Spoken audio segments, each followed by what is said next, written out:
Hello दोस्तों, I hope कि आप सभी लोग अच्छे होंगे। तो आज हम मैडम के नेक्स्ट एपिसोड को एक्सप्लेन करेंगे। तो यदि आपको ये एक्सप्लेनेशन पसंद आए तो आप प्लीज़ वीडियो को लाइक और चैनल को सब्सक्राइब जरूर कर दें। तो पिछले एपिसोड में हमने देखा था कि जनरल फेस्टिवल के लिए एक समनर लड़की को बुलाता है, जहाँ वो समनर लड़की एक रिचुअल परफॉर्म करती है, जिसके बाद उस लड़की की बॉडी के अंदर एक स्पिरिचुअल आ जाती है, जहाँ वो समनर जोकन के पास आकर बोलती है कि लड़की, जनरल के घर में जल्द ही एक बच्चा आने वाला है, लेकिन वो तुम्हारा नहीं बल्कि किसी और का है। ये बोलकर वो लेडी के पास आकर लेडी को बोलती है कि तुम्हारा बच्चा बहुत ही हेल्दी और स्ट्रांग है। जहाँ उसकी बात सुनकर जोकन के होश उड़ जाते हैं और वो बोलती है कि ये कैसे हो सकता है। जहाँ जोकन को लेडी के ऊपर शक हो जाता है कि शायद लेडी डोल्सो के बच्चे की माँ बनने वाली है। तभी वो समनर डोल्सो के करीब आती है, जहाँ उसे डोल्सो के पीछे एक डेविल शैडो दिखती है, जो देखकर वो बोलती है कि ये तो बहुत ही अशुभ संकेत है। जहाँ उसे नजर आता है कि इस मेंशन में जल्दी आग लगने वाली है, जो देखकर उसकी आंखों से ब्लड निकलने लगता है। इसके बाद वो वहीं पर बेहोश होकर गिर जाती है। जहाँ उसे देख उसका साथी उसे आकर पकड़ता है। तभी वहाँ पर लेडी ये देखकर बोलती है कि क्या ये ठीक है। तो वो आदमी बोलता है कि हाँ लेडी, ऐसा बहुत ही कम होता है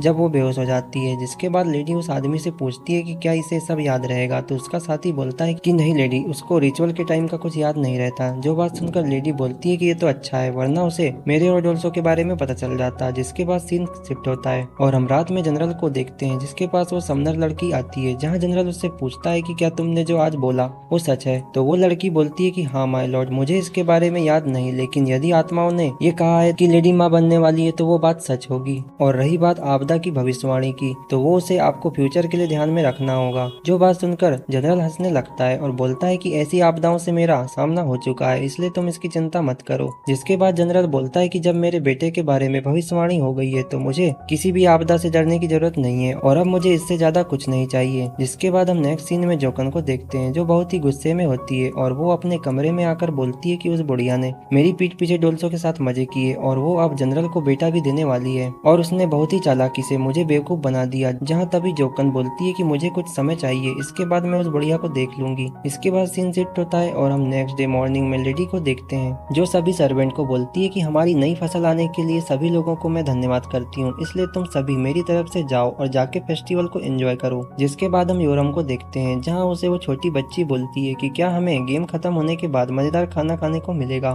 तो योरम बोलती है कि हाँ, फेस्टिवल खत्म होने के बाद हमें खाना खाने दिया जाएगा। जहाँ पर योरम बोलती है कि मुझे याद है कि इन दोनों विलेज के लोग बचपन में पत्थर फेंकने वाला गेम खेलते थे, जिसके कारण बहुत से लोग इसमें जख्मी हो जाते थे, जिसके कारण यहाँ के लोगों ने इस परंपरा को एंड कर दिया और उसके बदले में इन्होंने कुछ नए गेम को शामिल किया। इसके बाद सीन शिफ्ट होता है और हम यूंग को देखते हैं, जो बहुत ही बदबूदार काम कर रहा था। इसके कारण उसकी बॉडी से बहुत ही बदबू आने लगती है। जिसके बाद हम कुछ लोगों को देखते हैं जो रस्सी वाला गेम खेल रहे थे। इसके बाद दूसरा गेम स्टार्ट होता है, जहाँ पर उन लोगों को एक दूसरे को नीचे गिराकर हराना था। जहाँ सबसे पहले पालपून डोल्सो की टीम से आता है, जो हार जाता है। जिसके बाद जोंगसा गेम खेलने आता है, जो उसके सामने वाले टीम मेंबर को हरा देता है। इसके बाद तीसरे राउंड में डोल्सो गेम खेलने आता है, जहाँ वो अपने सामने वाले आदमी को बहुत ही मुश्किल से हरा देता है, जो देखकर बाकी के लोग डोल्सो को चेयर अप करने लगते हैं और डोल्सो को उठा लेते हैं। जिसके बाद वे सभी लोग मिलकर ड्रिंक और दावत का मजा लेते हैं। तभी वहाँ पर वो छोटी बच्ची एक लड़के के साथ फाइट करने लगती है, जहाँ वो लड़का बोलता है कि मेरे पापा सबको हराकर एक दिन जनरल बनेंगे। तो वो छोटी बच्ची बोलती है कि नहीं, मेरे डोल्सो पापा बहुत ही अच्छे हैं और वो एक दिन जनरल बनेंगे। तभी उनकी इस फाइट को रोकने के लिए वहाँ पर योरम आती है और उस छोटी बच्ची को पकड़कर शांत कराती है। जहाँ ये देखकर डोल्सो ह्यूंग से बोलता है कि होंडू काफी जोशीला है और वो तुम पर ही गया है। तो ह्यूंग बोलता है कि हाँ, तुमने सही कहा, वो मेरा छोटा बेटा है, इसलिए वो घर पर भी बहुत शरारत करता है। जिसके बाद डोल्सो बोलता है कि मैं भी सेना में ज्वाइन होना चाहता हूँ। जहाँ डोल्सो ह्यूंग से पूछता है कि आप अपने बच्चों के रहते हुए सेना में काम क्यों कर रहे हो। जो सुनकर ह्यूंग उसे अपनी स्टोरी बताता है कि जब मैं और मेरी वाइफ अपने मालिक के पास काम करते थे, उस समय जनरल पार्क मेरी पत्नी के पीछे था, लेकिन हमारी मालकिन बहुत ही अच्छी थी, इसलिए उसने हमें कभी उसे नहीं बेचा। इसके बाद एक दिन मेरी पत्नी होंडू को जन्म देते हुए शांत हो गई, जिसके कुछ दिन बाद ही हमारी मालकिन का भी देहांत हो गया। जिसके बाद मेरी बड़ी बेटी सन आई बड़ी होकर सेम टू सेम अपनी माँ पर गई, जिसके कारण वो अपनी माँ की तरह ही दिखने लगी। जहाँ ये बात जनरल को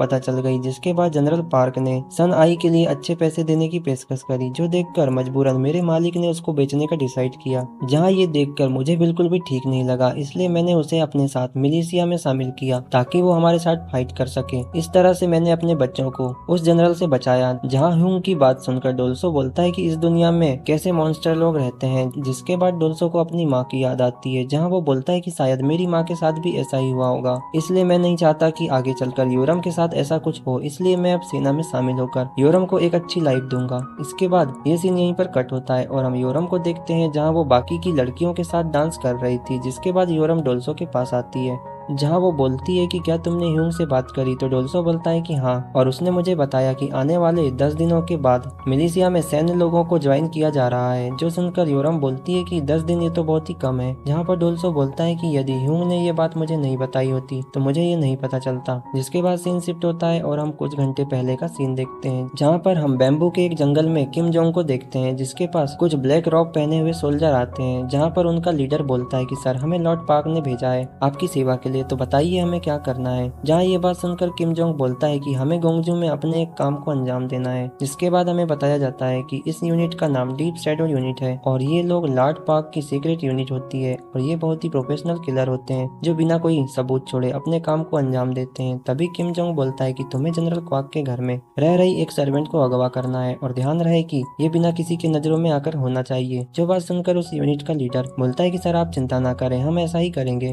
जिसके बाद सीन शिफ्ट होता है और हम दूसरी तरफ योरम को देखते हैं, जहाँ वो रात में गॉड से प्रे करती है और बोलती है कि गॉड, मैं बस यही चाहती हूँ कि आप मुझे और डोल्सो को हर तरह की गंभीर विपत्तियों से बचा लें। तभी योरम बोलती है कि यदि उसकी शादी डोल्सो से हो जाएगी तो वो मुझे छोड़कर कहीं नहीं जाएगा। जिसके बाद हम योरम को एक रिवर में देखते हैं जहाँ वो नहा रही थी। तभी वो बोलती है कि मुझे डोल्सो से बात करनी होगी, शायद वो मेरी बात मान ले। लेकिन उसी समय वहाँ पर डोल्सो आ जाता है, जहाँ पर योरम उसे देख बोलती है कि तुम यहाँ पर क्या कर रहे हो। जहाँ योरम बोलती है कि तुम आज पसीने से गीले हो गए होगे, इसलिए आओ मैं तुमको नहला देती हूँ। इसके बाद डोल्सो योरम के पास आता है और वे दोनों रिवर में नहाने लगते हैं। इसके बाद सीन शिफ्ट होता है और हम उन दोनों को एक घर में देखते हैं और इसके बाद क्या होता है वो आप लोग जानते ही हो।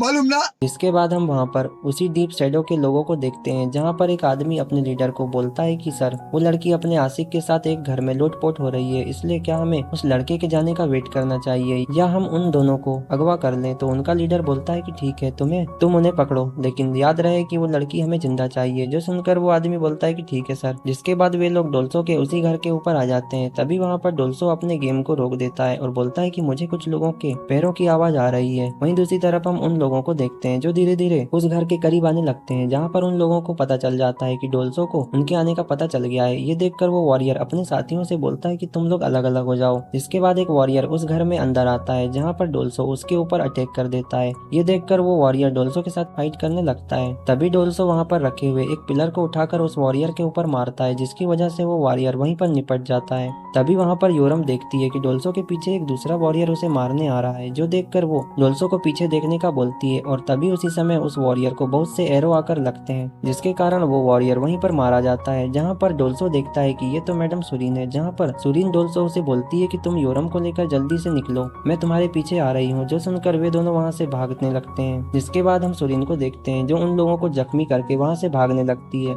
जहाँ पर वे वॉरियर बोलते हैं कि हमने उस लड़के को कमजोर समझा था, लेकिन वो तो एक खतरनाक वॉरियर निकला और उसके साथ की वो लड़की भी वॉरियर से कम नहीं है। जहाँ ये बात सुनकर उनका लीडर बोलता है कि जाओ और उनका पीछा करो, वे लोग अभी जंगल में ही होंगे। जिसके बाद वे लोग जंगल में आ जाते हैं, जहाँ पर सुरीन उनके ऊपर अपने एरो से अटैक करती है, लेकिन उसके पास ज्यादा एरो नहीं थे, इसलिए वो उनका ज्यादा देर तक मुकाबला नहीं कर पाती। तभी वो बोलती है कि ये लोग आम वॉरियर से ज्यादा पावरफुल हैं। इसके बाद हम डोल्सो और योरम को देखते हैं, जहाँ वो उन लोगों से काफी दूर आ गए थे। तभी डोल्सो बोलता है कि मैडम सुरीन वो अभी तक नहीं आई। जो देखकर वो मैडम सुरीन को चेक करने वापस जाने लगता है, जहाँ वो योरम से बोलता है कि तुम यहीं पर रहो, मैं मैडम सुरीन को देखकर आता हूँ। तो योरम बोलती है कि तुम मेरी चिंता मत करो और मैडम को जाकर देखो कि वो ठीक है या नहीं। ये बोलकर डोल्सो वहाँ से जाने लगता है। तभी डोल्सो के सामने डीप शैडो टीम का एक वॉरियर आ जाता है और डोल्सो का रास्ता रोक लेता है, जहाँ पर डोल्सो उसे देख बोलता है कि शायद से ये उनका लीडर होगा। जिसके बाद सीन कट होता है और हम मैडम सुरीन को देखते हैं जो उन लोगों के बीच में घिर जाती है और तभी वहाँ पर सियोंग आकर सुरीन की जान बचा लेता है,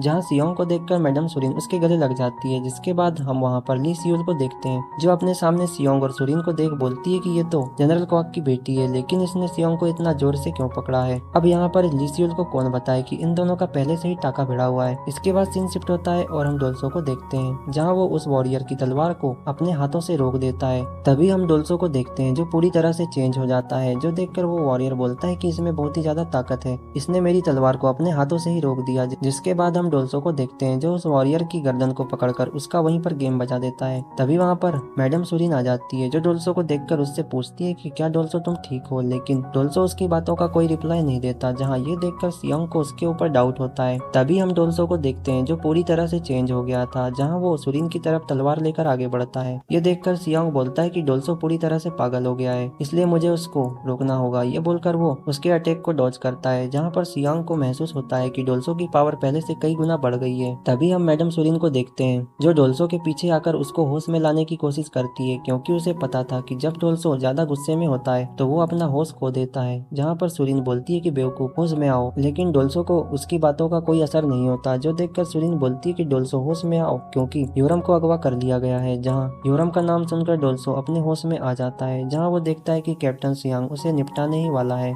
जिसके बाद वे लोग वहाँ से जाने लगते हैं, जहाँ पर सियांग बोलता है कि उन लोगों ने योरम को अगवा कर लिया है और तुम दोनों जख्मी हो, इसलिए मैं योरम को ढूंढने जा रहा हूँ। जिसके बाद हम सियांग को देखते हैं, जो उन वॉरियर का पीछा करता है, लेकिन उसे उनका कोई भी नामो निशान नहीं मिलता। जो देखकर वो बोलता है कि ये लोग बहुत ही प्रोफेशनल लगते हैं। तभी सियांग को योरम दिखती है, जिसे उन लोगों ने बंदी बनाकर बेहोश कर दिया था। ये देखकर सियांग उसके पास आता है, लेकिन उसी समय सियांग के ऊपर एक वॉरियर अटैक कर देता है, जहाँ वो वॉरियर सियांग के ऊपर बहुत ही फास्ट और कंटिन्यू तलवार से अटैक करने लगता है। जो देखकर सियांग बोलता है कि इसके अटैक से उसके पुराने जख्म खुल गए हैं, जिसके कारण उसकी बॉडी से ब्लड निकलने लगता है। इसके बाद वो वॉरियर अपने दूसरे हाथ से सियांग को जख्मी कर देता है और तभी वहाँ पर सुरीन और डोल्सो आ जाते हैं। और वो वॉरियर जब डोल्सो को अपने सामने देखता है तो बोलता है कि ये लड़का अभी तक जिंदा कैसे है। ये बोलकर वो अपने नाइफ से उसके ऊपर अटैक कर देता है, लेकिन उसके नाइफ को सुरीन पकड़ लेती है। जो देखकर वो वॉरियर भी हैरान रह जाता है। जिसके बाद हम सुरीन को देखते हैं, जो सियोंग के साथ उस वॉरियर से फाइट करने लगती है।